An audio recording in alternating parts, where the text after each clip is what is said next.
السلام عليكم ورحمة الله وبركاته. الحمد لله والصلاة والسلام على رسول الله وعلى آله حزب الله وصحبه جند الله. ما بعد. بسم الله الرحمن الرحيم.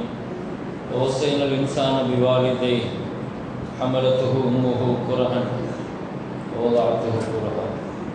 صدق الله مولانا. அளவற்ற அருளாளன் நிகரில்லா அன்புடையவர் அல்லாஹுவின் பெயரை கொண்டு ஆரம்பிக்கிறேன். உயிரிலும் மேலான முஹம்மது ரசூலுல்லாஹி ஸல்லல்லாஹு அலைஹி வஸல்லம் அவர்கள் மீதும் அவர்களின் பரிசுத்தமான தோழர்கள், குடும்பத்தினர்கள், உம்மத்தினர்கள் அனைவர்கள் மீதும் அல்லாஹுவின் பேரருளும் பெரும் கருணையும் வந்து சேர்க்குமாக. ரப்புல் ஆலமீன் அல்லாஹு தஆலா இன்றைய தினம் ஓதிய கேட்ட அனைத்து இறைவசனங்களுக்கும் நிறைவான நல்ல கூலி அல்லாஹ் வழங்கி அருள் புரிவானாக. குர்ஆனுடைய வாழ்க்கை அல்லாஹ் நமக்கு தருவானாக. வாழும் காலமெல்லாம் ஆஃபியத்துடன் வாழ்வதற்கு அல்லாஹ் தௌஃபீக் செய்வானாக. நீண்ட நெடிய நாட்கள் நோய் நொடி இல்லாமல் ஆரோக்கியத்தோடு அவனை நின்று வணங்கி அமல் செய்கிற நசீபை அல்லாஹ் தருவானாக. நம்முடைய முடிவை நல்லதாக அல்லாஹ் ஆக்கி வைப்பானாக. சாலிஹீன்களுடன் அல்லாஹ் சேர்த்து வைப்பானாக. நல்ல சாலிகத்தான சந்ததிகளை அல்லாஹு தஆலா நமக்கு தருவானாக. அவன் தந்த பிள்ளைகளை சாலிகான மக்களாக அல்லாஹ் ஆக்கி தருவானாக. ஹாஃபிதுகளாக, ஆலிம்களாக, ஹாஃபிதாக்களாக, ஆலிமாக்களாக, சாலிஹீன்களாக, சாலிஹாத்துகளாக, எல்லாவற்றுக்கும் மேலாக அல்லாஹ்வுக்கு பிடித்தமான முஹம்மது ஸல்லல்லாஹு அலைஹி வஸல்லத்தினுடைய நெருக்கத்தையும் அன்பையும் நேசத்தையும் சுன்னத்தையும் வாழ்க்கையில் பின்பற்றி வாழுகிற மக்களாக அல்லாஹ் ஆக்கி தருவானாக. கண்ணியமிக்க முஃமினீன்களே, உறவுகளில் இன்றைக்கு நாம் மகத்தான ஒரு உறவு தாய் என்ற உறவு. அல்லாஹ் குர்ஆனில் பல இடங்களில் அல்லாஹு தஆலா தாய்மார்கள் அனுபவிக்கிற கஷ்டத்தை பற்றி அல்லாஹ் சொல்லும் போது குர்ஹன் வஹனன் என்ற ரெண்டு வார்த்தையை அல்லாஹ் பயன்படுத்துகிறான். கஷ்டத்துக்கு மேல கஷ்டப்பட்டு அவர்கள் உங்களை சுமந்து பெற்றெடுக்கிறார்கள், சிரமத்திற்கு மேல் சிரமப்பட்டு அவர்கள் உங்களை பெற்றெடுக்கிறார்கள். எனவே இதை சொல்லிட்டு அல்லாஹ் அடுத்து அல்லாஹு தஆலா சொல்லுவான், எனவே அவர்களுக்காக நீங்க துஆ செய்யுங்க என்று அல்லாஹு தஆலா சொல்லுவான். ரப்பி அவ்ஸிஅனி அன் அஷ்குர நிஅமதக அல்லதி அன்அம்த அலைய வ அலா வாலிதைய. அல்லாஹ் 2-3 இடத்துல அல்லாஹ் இதை சொல்லிட்டு என்ன சொல்றான்னா, தாய்மார்கள் உங்களை கஷ்டப்பட்டு பெற்றெடுக்கிறாங்க. அப்போ அவங்களுக்கு செய்ய வேண்டிய கடமைகள்ல 2 முக்கியமான கடமை, முதன்மையான கடமை.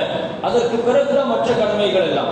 முதல்ல அல்லாஹ் தஆலா சொல்றான், அந்த தாய்க்காக நீங்க நிறைய துஆ செய்யணும்ங்கிறான் அல்லாஹ் தஆலா.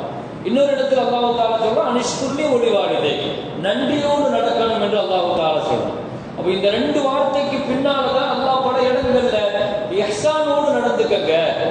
தாய் தந்தையர்களை பற்றி அல்லாஹ் சொல்லும் போது அல்லாஹ் தன்னுடைய கடமைக்கு அடுத்த அந்தஸ்து அல்லாஹ் தஆலா தாய் தந்தையர்களுக்கு கொடுக்கிறான். தாய் தந்தையர்களே கூட முதலிடம் தாய்க்கு அல்லாஹ் தஆலா கொடுப்பான். ஸல்லல்லாஹு அலைஹி வஸல்லம் நான் யாரோடு உபகாரமா நடக்கணும்னு சொன்ன உடனே உன் தாயும்பாங்க, அடுத்தும் கேட்பாங்க, அடுத்தும் உன் தாய் தான், அதுக்கு அடுத்து தாய், 4வது தடவை தந்தை என்று சொல்லுவார்கள். அல்லாஹ்வுடைய கிருபையில் அவர் தாய்க்கு துஆ செய்வது, தாயிட நன்றியோடு நடந்து கொள்வது, இஹ்சானோடு நடந்து கொள்வது, இதை பற்றி எல்லாம் குர்ஆன்ல அல்லாஹ் தஆலா நிறைய சொல்றான், நமக்கு தெரியும். சுருக்கமாக ஒரே ஒரு வார்த்தையை சொல்வதானால் ஸல்லல்லாஹு அலைஹி வஸல்லம் சொல்லி முடிச்சார்கள், உங்க சொர்க்கம் அவர்களிடத்தில் இருக்கிறது. இதை விட ஒரு வார்த்தை தேவை கிடையாது. அவங்கள்ட்ட இருக்குதுன்னு கூட அல்லாஹ் சொல்லல, அவங்க காலுக்கு கீழே இருக்குதுன்னு சொல்லி அல்லாஹ் முடிச்சுட்டான். இதை விட தாயை கண்ணியப்படுத்துறதுக்கு என்ன வார்த்தை வேண்டும்? எனவே சுருக்கமாக நான் நபி ஸல்லல்லாஹு அலைஹி வஸல்லத்தினுடைய 3 தாய்மார்களை பற்றி மாத்திரம், அந்த தாய்மார்களோடு ஸல்லல்லாஹு அலைஹி வஸல்லம் நடந்து கொண்ட முறைகளை மாத்திரம் நான் இன்ஷா அல்லாஹ் சுருக்கமாக ரொம்ப ஷார்ட்டா சொல்லி முடிக்கிறேன். ஸல்லல்லாஹு அலைஹி வஸல்லத்துக்கு 3 தாய்மார்கள் உண்டு. ஒன்று, ஸல்லல்லாஹு அலைஹி வஸல்லத்தை சுமந்து பெற்றெடுத்த தாய் ஆமினா அம்மா ரலியல்லாஹு அன்ஹா. இவங்க ஸல்லல்லாஹு அலைஹி வஸல்லத்தை பெற்ற தாய். இரண்டாவது, நபி ஸல்லல்லாஹு அலைஹி வஸல்லத்தை பாலூட்டிய தாய் ஹலீமத்து ஸஅதியா ரலியல்லாஹு அன்ஹா. மூன்றாவது, ஸல்லல்லாஹு அலைஹி வஸல்லத்தை 8 வயசுல இருந்து 50 வயசு வரைக்கும் வளர்த்த தாய் ஃபாத்திமா பின்த் அஸத் ரலியல்லாஹு அன்ஹா. 3 தாய்மார்கள் உண்டு ஸல்லல்லாஹு அலைஹி வஸல்லத்துக்கு. பெற்ற தாய், பால் கொடுத்த தாய், வளர்த்த தாய் என்று 3 தாய்மார்கள். 3 தாய்மார்களுடன் ஸல்லல்லாஹு அலைஹி வஸல்லம் நடந்து கொண்ட முறைகளை அவங்களுடைய வாழ்க்கையில பார்க்கலாம். முதலாவது, ஸல்லல்லாஹு அலைஹி வஸல்லம் 6 வயசாக இருக்கும் போதே பெற்ற தாய் மூத்தாயிட்டாங்க, ஆமினா அம்மா. எனவே ஆமினா அம்மாவுடன் ஸல்லல்லாஹு அலைஹி வஸல்லம் எப்படி நடந்துக்கிட்டாங்கங்கிற பார்க்கறதுக்கு நமக்கு வாய்ப்பு இல்லை. ஆனால் ஒரே ஒரு சந்தர்ப்பம் கிடைச்சிச்சு.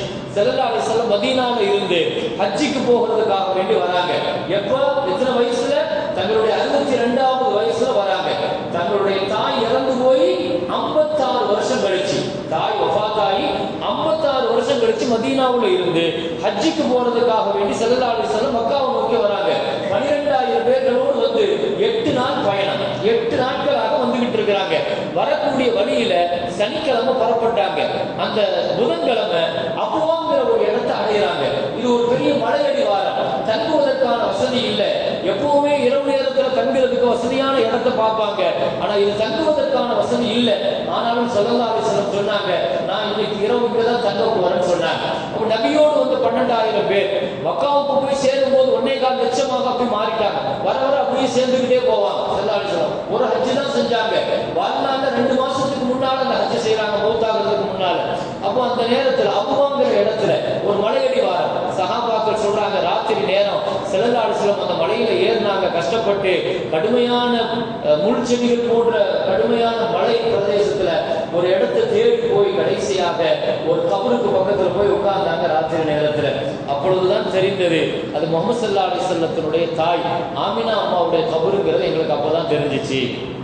எத்தனை வருஷத்துக்கு பின்னால? 56 வருஷத்துக்கு பின்னால ஹஜ்ஜுக்கு போகும்போது தன் தாயினுடைய கபருக்கு போய் பயணம் சொல்லி ஜியாரத்துக்கு போய் உட்கார்றாங்க ஸல்லல்லாஹு அலைஹி வஸல்லம். சஹாபாக்கள் சொல்லுவாங்க, ராத்திரி முழுக்க அந்த கபர்ல உட்கார்ந்து தங்களுடைய முட்டை கட்டிக்கிட்டு ஸல்லல்லாஹு அலைஹி வஸல்லம் அழுதாங்க. வாழ்நாள்ல நாங்க இப்படி ஸல்லல்லாஹு அலைஹி வஸல்லம் அழுததை பார்த்ததில்லை. தன் தாயினுடைய கபர்ல அழுதுட்டு ஸல்லல்லாஹு அலைஹி வஸல்லம் தன் தாயோடு பேசினாங்க. தாய்கிட்ட பேசுறாங்க, கபருடைய ஜியாரத்துல இது ஒரு சுன்னத் இருக்குது. வெறுமனே கபர்ல போய் கொஞ்ச நேரம் நிற்கலாம், நினைவுகளை பகிர்ந்து கொள்ளலாம், நாம் ஓதலாம், துஆ செய்யலாம், இஸ்திக்ஃபார் செய்யலாம்.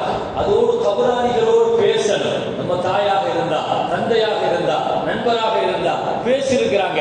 சஹாபாக்கள் ஜியாரத்து செய்யற ஹதீஸ் எல்லாம் பாத்தீங்கன்னா போய் அதை கல்லடி எல்லாம் பேசுவாங்க. இங்க என்ன நடக்குது தெரியுமா? நீங்க விட்டுட்டு வந்துறீங்க, உங்க மக்கள் என்ன செய்யறாங்க தெரியுமா? நீங்க இப்ப என்ன நிலைமையில இருக்கிறீங்க? இப்படி எல்லாம் அந்த கபராளிகளோடு பேசுற ஒரு சுன்னத் இருக்குது. சஹாபாக்கள் அதை செய்வாங்க. அவங்க கண்டிப்பாக அதை கேட்கிறாங்க. அவங்க பதில் சொல்றாங்க இல்லையோ, நமக்கு தெரியுதோ இல்லையோ, ஆனா கபராளிகளோடு பேசுற ஒரு சுன்னத் இருக்குது. ஸல்லல்லாஹு அலைஹி வஸல்லம் போய் தன் தாயிட்ட உட்கார்ந்து பேசினாங்க. தெரியுமா அம்மா, எனக்கு இன்னைக்கும் ஞாபகம் இருக்குது. என்னுடைய 6 வயசுல நீங்க உம்மு ஐமன் ரலியல்லாஹு அன்ஹா நாங்க மதீனாவுல இருந்து நம்ம திரும்பி வர வழியில இந்த இடத்துல வச்சு நீங்க நோய்வாய்ப்பட்டுட்டீங்க. நீங்க இறந்துற அந்த தருவாயில சக்கராத்துல இருக்கிற நேரத்துல நான் அழுறேன். அழுகும் போது நீங்க சொன்னீங்க, மகனே நீ அழக்கூடாது, உலகத்துல உயிர் உள்ளவங்க ஒரு நாள் மௌத்தா போகத்தான் செய்யணும். நீங்க எனக்கு கடைசியாக செஞ்ச உபதேசம் இன்னைக்கும் என் மனசுல நிக்குதுங்கிறாங்க. தன் தாயிட்ட சொல்றாங்க, நீங்க இந்த 6 வயசுல எனக்கு இந்த இடத்துல வச்சு நீங்க சொன்னீங்க, மகனே நீ அழக்கூடாது, உலகத்துல எல்லா ஹயாத்தாளுக்கும் ஒரு நாள் மௌத்தாகத்தான் செய்யணும். இன்னைக்கு நான் மௌத்தாகிறேன், எனக்கு பின்னால நீ மௌத்தாக வேண்டியது இருக்கும். அதனால குல்லு ஹய்யின் மய்யித்துன் குல்லு ஜதீதுன் வபால், உலகத்தில் புதியது எல்லாம் ஒரு நாள் பழையதாகும். வகத் தரக்துக நூரா, உலகத்தின் ஒளியாக உன்னை நான் விட்டுட்டு போறேன் அப்படின்னு நீங்க சொன்னீங்க. உலகத்திற்கே ஒளியாக நான் விட்டுட்டு போறேன் நீங்க சொன்னீங்க 6 வயசுல. இன்னைக்கும் எனக்கு ஞாபகம் இருக்குமா? அந்த இடத்துல நீங்க மௌத்தாயிட்டீங்க. இன்னைக்கு உங்களுடைய மகன் ஒரு சமுதாயத்தினுடைய தலைவராக, ஒரு நபியாக, ஒரு ரசூலாக, ஒரு அரசியல் தலைவராக, இவ்வளவு பெரிய உம்மத்திற்கு தலைவராக நான் இருக்கிறேன். இந்த நேரத்திலும் நான் சொல்றேன், அம்மா நீங்க ஒருவேளை ஹயாத்தாக இருந்தா, நீங்க ஹயாத்தா இருந்து நான் தொழுகைக்காக தக்பீர் கட்டி நிற்கிற பொழுது நீங்க என்னை பார்த்து முஹம்மதே வா என்று நீங்கள் கூப்பிட்டால் நான் தக்பீர் அவிழ்த்துட்டு என்னன்னு கேட்பேன்னு நான் சொல்றேன். தன் தாயோடு பேசுறாங்க. அல்லாஹ் குர்ஆன்ல சொல்றான், நீங்க தொழுகைக்கு தக்பீர் கட்டி நின்னா கூட ஸல்லல்லாஹு அலைஹி வஸல்லம் கூப்பிட்டா என்னன்னு கேட்கணும்னு அல்லாஹ் குர்ஆன்ல சொல்றான். ஆனா ஸல்லல்லாஹு அலைஹி வஸல்லம் சொல்றாங்க, நான் தக்பீர் கட்டி நின்னா நீங்க வான்னு என்ன கூப்பிட்டா நான் தக்பீர் அவுத்துட்டு வந்து என்னமான்னு கேட்பேன் அப்படிங்கிறாங்கன்னா, அல்லாஹு அக்பர். தாங்கள் பெற்றெடுத்த தாயை எவ்வளவு பெரிய இடத்துல வச்சிருக்கிறாங்கிறத நாம விளங்கணும். ஸல்லல்லாஹு அலைஹி வஸல்லத்தை வளர்த்து பால் கொடுத்த தாய் ஹலீமா சாதியா ரலியல்லாஹு அன்ஹா. பிறந்தவுடன் அரபுகள்கிட்ட இந்த மாதிரி பால் கொடுக்க வைக்கிற பழக்க வழக்கங்கள் இருக்குது. தாய்மார்கள் வந்து செவி தாய்மார்கள் பால் கொடுப்பாங்க. ஹலீமத்து சாதியா ரலியல்லாஹு தான் ஸல்லல்லாஹு அலைஹி வஸல்லத்தை 4 வயசு வரைக்கும் வளர்க்குறாங்க. அந்த காலகட்டத்தில் வளர்க்கப்பட்ட அந்த ஹலீமத்து சாதியா ஒரு நாள் குத்துபா ஓதுவதற்காக ஸல்லல்லாஹு அலைஹி வஸல்லம் மெம்பர் நின்று குத்துபா ஓதிட்டு இருக்கும்போது திடீர்னு குத்துபாவை நிறுத்தினாங்க. சஹாபாக்கள் ஆச்சரியமா பார்த்தாங்க. ஸல்லல்லாஹு அலைஹி வஸல்லம் மெம்பர்ல இருந்து இறங்கி பள்ளிவாசலுடைய வாசல்ல பார்க்கறாங்க, ஒரு வயசான அம்மா நடந்து வராங்க. ஸல்லல்லாஹு அலைஹி வஸல்லம் போய் அவங்களுடைய கையை பிடிச்சி அப்படியே அழைச்சிட்டு வந்து மெம்பருக்கு பக்கத்துல தங்களுடைய துண்டை கீழே விரிச்சு அதுக்கு மேல உட்கார வச்சுட்டு மறுபடியும் ஜும்மாவுடைய குத்பாவை தொடர்ந்தாங்க. சஹாபாக்கள் ஆச்சரியமா பார்த்தாங்க. குத்பா முடிச்சுட்டு கேட்டாங்க, என்ன யார ரசூலல்லாஹ், ரொம்ப ஆச்சரியமா இருக்குது, ஒரு வயசான அம்மா வந்ததற்காக நீங்க குத்பாவையே நிறுத்திட்டு இறங்கிட்டீங்களே. செல்லல்லாங்க அது வேறு யாரும் அல்ல, ஹிய உம்மி, அவங்க எனக்கு பால் கொடுத்த தாய் ஹலீமத்து சாதியா, எனவே அவங்களுக்கு நான் மரியாதை கொடுத்தங்கிறாங்க ஸல்லல்லாஹு அலைஹி வஸல்லம். ஸல்லல்லாஹு அலைஹி வஸல்லத்தை 8 வயசுல இருந்து 50 வயசு வரைக்கும் வளர்த்த அம்மா ஃபாத்திமா பின்த் அஸத் யாரு? அலி ரலியல்லாஹுடைய அம்மா, அலி ரலியல்லாஹுடைய தாய், அபூ தாலிபனுடைய மனைவி. அபூ தாலிபனுடைய மனைவி அபூ தாலிபு சேர்ந்து தான் ஸல்லல்லாஹு அலைஹி வஸல்லத்தை 8 வயசுல இருந்து வளர்க்குறாங்க. கிட்டத்தட்ட 40 வருஷம் வளர்த்தாங்க.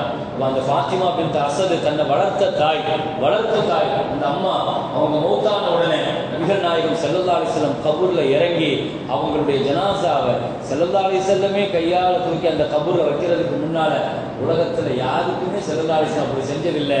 அப்படி ஒரு மரியாதையை கொடுத்தாங்க. அந்த அம்மாவை கபூர்ல வைக்கிறதுக்கு முன்னால நபி ஸல்லல்லாஹு அலைஹி வஸல்லம் அந்த கபூராக படுத்துட்டாங்க. ஸல்லல்லாஹு அலைஹி வஸல்லம் அப்படியே மையத்து மாதிரி படுக்கிறாங்க. படுத்துட்டு எழுந்திருச்சு, கபரே என் தாயை உன்னிடத்தில் தருகிறேன், என்னை எப்படி நீ நடத்துவியோ அப்படி என் தாயை நடத்தணும் நாங்கள் ஸல்லல்லாஹு அலைஹி வஸல்லம். அப்படி தன்னுடைய தாயை கொண்டு வந்து, வளர்ப்பு தாயை கொண்டு வந்து ஸல்லல்லாஹு அலைஹி வஸல்லம் கபூர்ல வச்சு அடக்கம் பண்றாங்க. அல்லாஹ் அக்பர். நம்ம வாழ்க்கையில தாய்மார்களை எவ்வளவு கவனிக்கணும், கண்ணியப்படுத்தணுங்கிறத ஹஜ்ரத் ரசூல் ஸல்லல்லாஹு அலைஹி வஸல்லம் தங்களுடைய வாழ்க்கையில நடந்த 3 செய்திகளை நான் சுருக்கமாக தந்திருக்கேன். ஒரே ஒரு செய்தியோட நிறைவுபடுத்துவேன். சஹாபிகள்ல ஒருத்தர் அல்கமான் அவருடைய பெயர். மௌத்தினுடைய நேரத்தில் சக்கராத்தில் அவருக்கு களிமா வரலை. பக்கத்தில் இருந்து களிமா சொல்லி கொடுக்குறாங்க, களிமா வரலை. குடும்பத்துக்காரங்க ரசூலுல்லாஹ்ட்ட சொன்ன உடனே பிலால் ரலியல்லாஹு அனுப்பி வச்சு நீங்கள் போய் களிமா சொல்லி கொடுங்கன்னா பிலால் ரலியல்லாஹு போகிறாங்க, களிமா சொல்லி கொடுக்குறாங்க. ஒரு நாவல் களிமா வரலை. பிலால் ரலியல்லாஹு வந்து சொன்னாங்க, யார் ரசூலுல்லாஹ் களிமா வரலை. உடனே மறுபடியும் ஸல்லல்லாஹு அலைஹி வஸல்லம் நேரடியாக வந்தாங்க. வந்து அவருக்கு அல்கமாவுக்கு களிமா சொல்லி கொடுக்குறாங்க, களிமா வர மறுக்குது. ஸல்லல்லாஹு அலைஹி வஸல்லம் கேட்டாங்க, இவருக்கு வேற யாராவது உறவுகள் இருக்கிறாங்களா, இல்லை குடும்பம் பூரா இருக்கிறாங்க, இல்லை இவருக்கு வேற எதுவும் சொந்தம் இருக்குதா, அவங்களுடைய தாய் மட்டும் இருக்கிறாங்கன்னு. தாய் எங்கன்னு கேட்டாங்க. இவர் மேல கொஞ்சம் வருத்தத்தில் இருக்கிறாங்க, அந்த அம்மா வரலன்னு சொன்னாங்க. அவங்கள அழைச்சிட்டு வாங்கன்னு சொன்னாங்க. என்னன்னு கொண்டு வந்து அழைச்சிட்டு வந்த உடனே உங்க மகனை நீங்க மன்னிக்கணும்னா, இல்லை என் மகனை நான் மன்னிக்க முடியாதுன்னு அந்த அம்மா சொல்லுச்சு. அவர் களிமா சொல்ல மாட்டேங்கிறார், நீங்க மன்னிச்சாதான் அவருக்கு களிமா வரும். அந்த அம்மா உறுதியா நிற்குது. அப்படின்னா ஒரு வேலை செஞ்சிடலாம், உங்க மகனை இங்க நாங்க நெருப்பு வச்சு கொளுத்திடுறோம் அப்படின்னா, அவர் நரக நெருப்புல கிடந்து கஷ்டப்படுறத கூட களிமா சொல்லாம உலகத்தில் நாங்க அந்த தண்டனையை கொடுத்தாரோம்ன உடனே அந்த தாய் பதறி போய் நான் வந்து மன்னிச்சறேன் அப்படின்னு சொன்னாங்க. என்ன காரணம் சொன்னாங்கன்னா, பல நேரங்கள்ல அவன் மனைவிக்கு முன்னால என்ன ரொம்ப தாழ்வா பேசுவாங்க. மனைவி என்னையும் வச்சுக்கிட்டு சில நேரங்கள்ல என்ன ரொம்ப தரக்குறவா மனைவி பண்ணாங்க. ஸல்லல்லாஹு அலைஹி வஸல்லம் அப்பதான் சொன்னாங்க, மன் ஃபல்லல ஸௌஜதஹு அலா உம்மிஹி, தன் தாயை தன் மனைவிக்கு முன்னாலே அவன் தரக்குறவாக நடத்துவானோ ஃபஅலைஹி லஅனத்துல்லாஹ், அல்லாஹ்வுடைய சாபம், மலக்குமார்களுடைய சாபம் அவனுக்கு உண்டுன்னு கடுமையான ஒரு வார்த்தையை சொன்னாங்க. எனவே தாயினுடைய அந்தஸ்து கண்ணியம் மிக உயர்வானது. நம்முடைய வாழ்நாளுடைய ஆயுளத்தரும் என்பதை தாண்டி நான் ஏற்கனவே நேற்று சொன்ன நல்ல முடிவுக்கு தாயினுடைய துவா ரொம்ப முக்கியம். துவா இல்லாட்டாலும் பரவாயில்லை, கெட்ட துவா வாங்கக்கூடாது. அல்லாஹ் பாதுகாப்பானாக. வாஹிரு தாவானா அல்ஹம்துலில்லாஹி ரப்பில் ஆலமீன்.